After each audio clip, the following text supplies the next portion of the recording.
اللہ جو لوگوں کے لیے اپنی رحمت کا دروازہ کھول دے تو کوئی اس کو بند کرنے والا نہیں، اور جو بند کر دے تو اس کے بعد کوئی اس کو کھولنے والا نہیں، اور وہ غالب ہے، حکمت والا ہے۔ لوگو، اللہ کے جو تم پر احسانات ہیں ان کو یاد کرو۔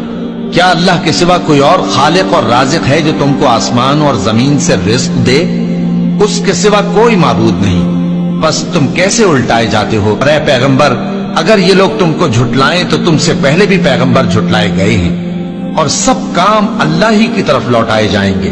اور ہم نے انسان کو کھنکھناتے سڑے ہوئے گارے سے پیدا کیا ہے، اور جنوں کو اس سے بھی پہلے بے دھوئیں کی آگ سے پیدا کیا تھا۔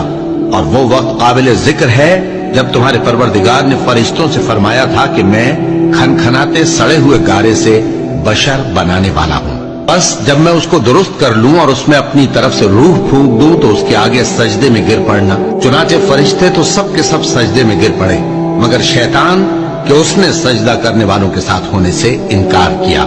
فرمایا، اے ابلیس، تجھے کیا ہوا کہ تو سجدہ کرنے والوں میں شامل نہ ہوا؟ اس نے کہا، میں ایسا نہیں ہوں کہ انسان کو جس کو تو نے کھنکھناتے سڑے ہوئے گارے سے بنایا ہے سجدہ کروں۔ فرمایا، یہاں سے نکل جا کہ اب تو مردود ہے اور تجھ پر قیامت کے دن تک لعنت برسے گی۔